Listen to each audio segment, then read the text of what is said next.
Now, all right, welcome back to another Masterminds 2024, January. So thank you for tuning in.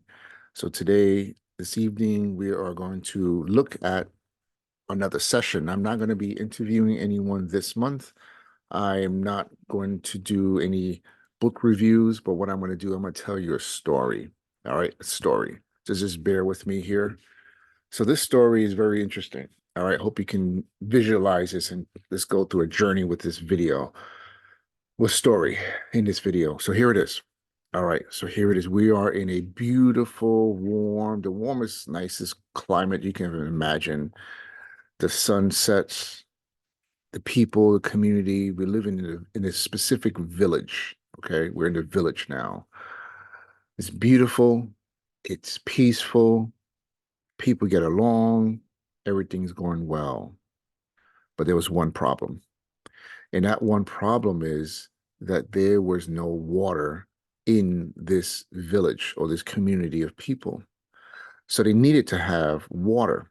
The only water source they got was from the rain from above. They could not get anything else. So what the elders of this town or village came together and said, we have a contract and we need someone to help us to come and fix this problem in our village because we have a perfect place. All right. So here it is. They asked for some volunteers, and then we had two men who came up and say, we would do it. We would do it. Everyone was happy. Everyone was like, yes, we can't wait to see this happen. So the first person, I'm going to go with the first person, and then I'll talk about the second person. So the first person name is Ed, E-D, right? Ed. So Ed said, I'm for it. Guess what? I'm going to go and I'm going to run right to Home Depot, right? So he went to Home Depot, just making this up. He went to Home Depot and he got one of those, those big orange buckets. So he got two of those on sale and he bought them and he went right to work. And what Ed did, now there was about a mile away from the village, there was a lake, okay? And the community, they built a little reservoir, concrete reservoir. They built it for the village. So Ed says, you know what? I'm going to go right to work. So he went down to the path 1 mile down, got some water from the lake and ran right back up and poured it into this reservoir, came back and he was just going back and forth, back and forth, back and forth. And guess what? He was making some money. People were happy. They were getting their water because the village wanted water and be access to it every day. Every day they wanted some access to water. So from there, he was doing well. People were paying him and things were going great. That's one. The next person is Bill. Bill. So Bill, he is the other guy, says, you know what? I'm going to help the community, but he just disappeared. No one's seen Bill. People were like, where did he go? He was here in the meeting with the community and now he's gone. So what he did, he went away and he started a business plan. He wrote up a business plan.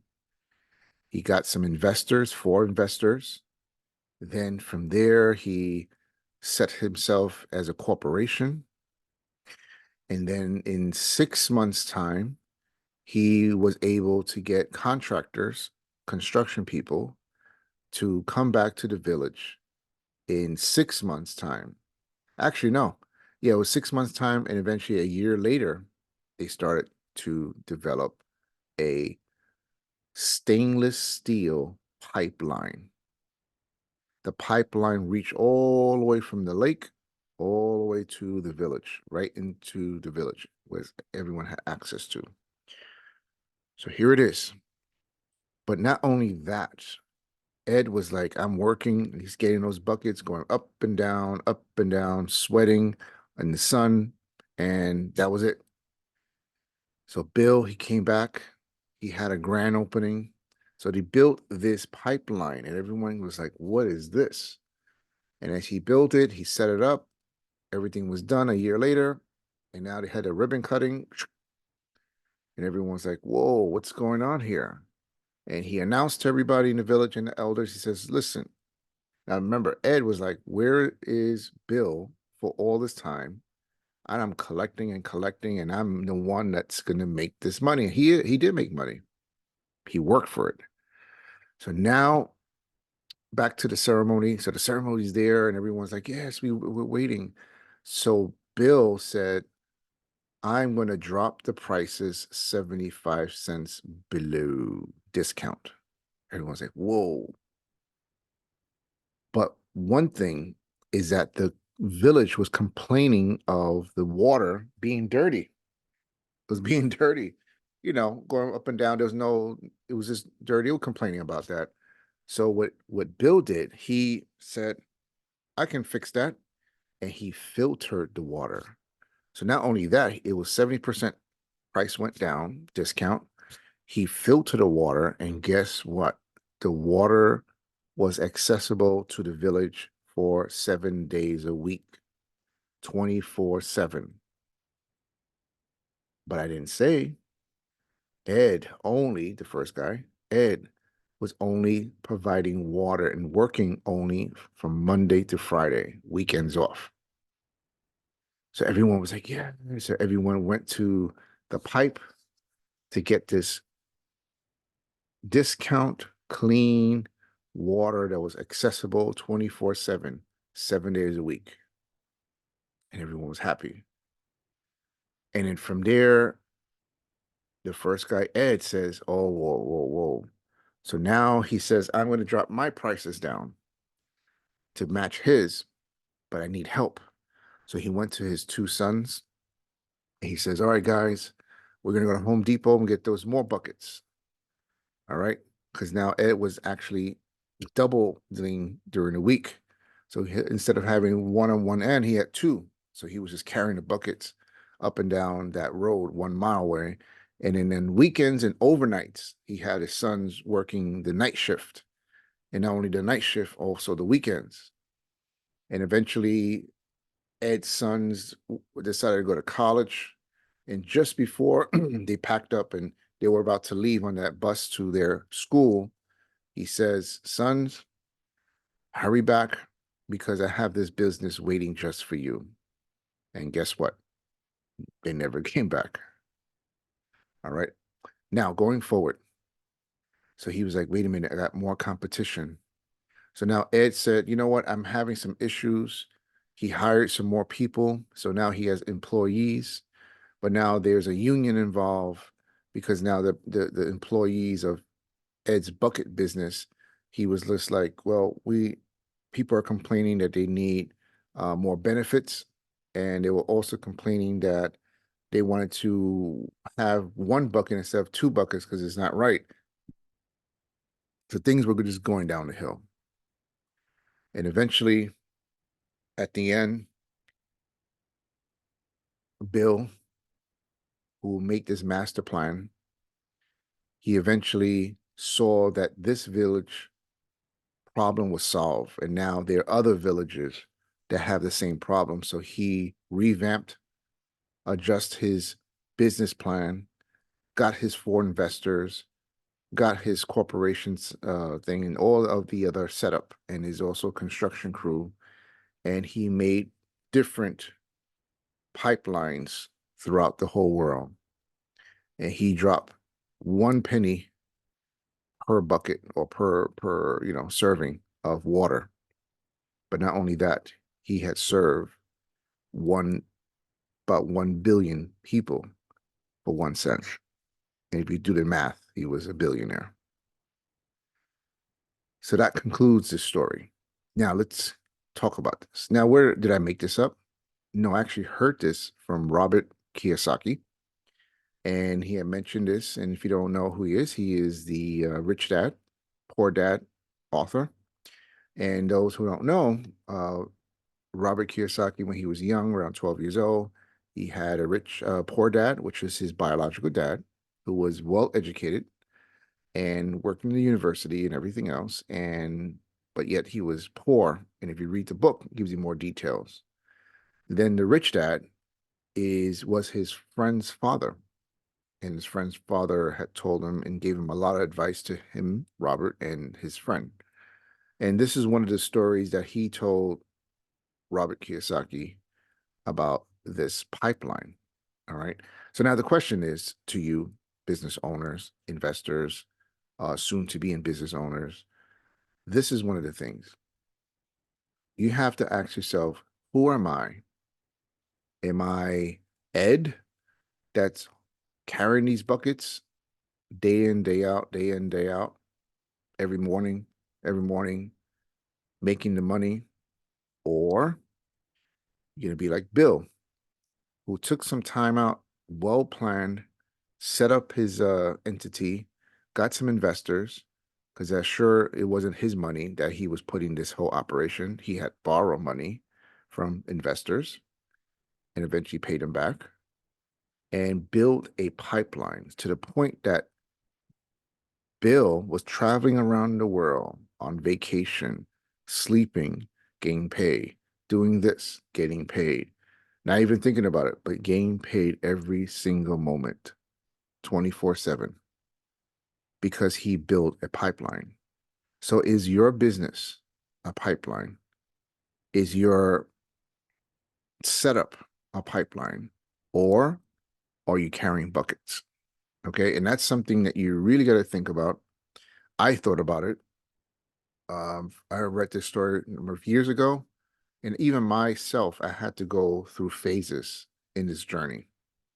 The first phase was to change my mindset on money and mindset on myself.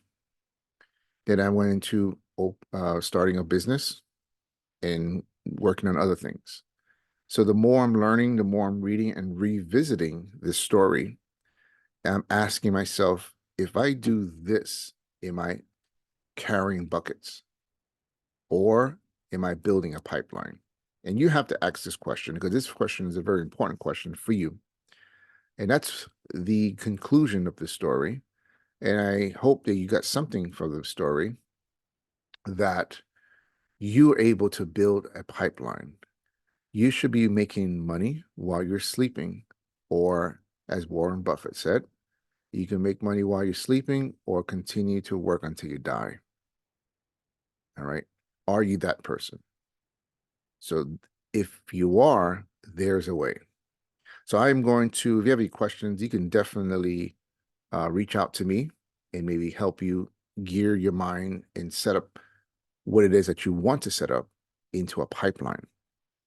All right. Now, this concludes this session.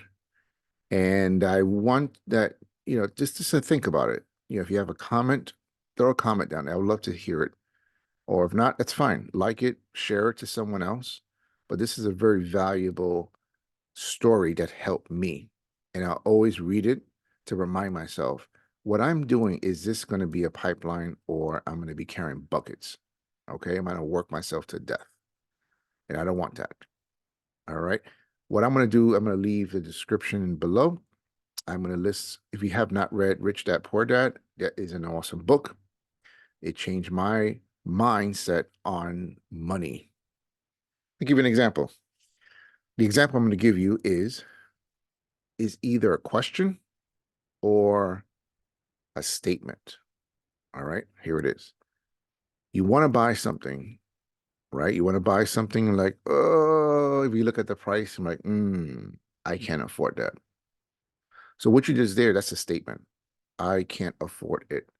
That statement tells me and tells you, well, now I should tell you now, is that you just limited your mind. Your mind just went, the creativity is gone. You just gave up. Or I used to have that mindset. Or you can say, how, which is the question, how can I afford that? That's when your mind starts to work. If I do this, I do that, and build this up, and I can purchase that for a specific reason, whatever it is. Right. So that's just a mindset play. That's changing that. So that's very important. I did literally one full year, 365 days, 52 weeks in a year of reading, changing, reprogramming. So this concludes. In the description, I'm gonna list up some books, very good books. I have one, Rich Dad Poor Dad. Just hit the link and get your copy. Doesn't cost much. Literally, it's about what, less than $10. That's going to change your life, and they can make more than that. Be wealthy if you follow these principles. No Excuse, Brian Tracy. That's a heavy hitter. What are the excuses that you give yourself? And the other one is, what do I have to, 10X, Grant Cardone. And last, I think it's The Mindset. Excellent books. There are more books out there, but those are some of the basic books that's very, very, very good. So at this time, I'm going to conclude. I hope you enjoy this story time and that this story was able to, put something in your mind, a thought. I'd like to hear your thoughts. All right. Until February, we will continue, and be prepared. I might interview you. All right. So have a wonderful evening, and thank you for watching and joining. Subscribe, share this with someone else, hit the like. That's important because we're going to go to more things. I'm not going to do more. I'm actually going to do more recordings, and I'm actually going to talk about using my whiteboard, the financial statement. What is the financial statement? All right. Do you have a mindset of a poor person, a middle class person, or a wealthy person? So that's another thing soon to come. All right. The financial statement. Very important. Very, very important. All right. So again, have a wonderful night. Thank you for joining the first 2024 Masterminds. And be well, be safe, and always upgrade, improve yourself up here, and be a better person in society and help somebody. All right. Have hope. If you don't know what hope stands for, I heard this once. Hope stands for help one person every day. All right. Until then, have a good one. Have a good one.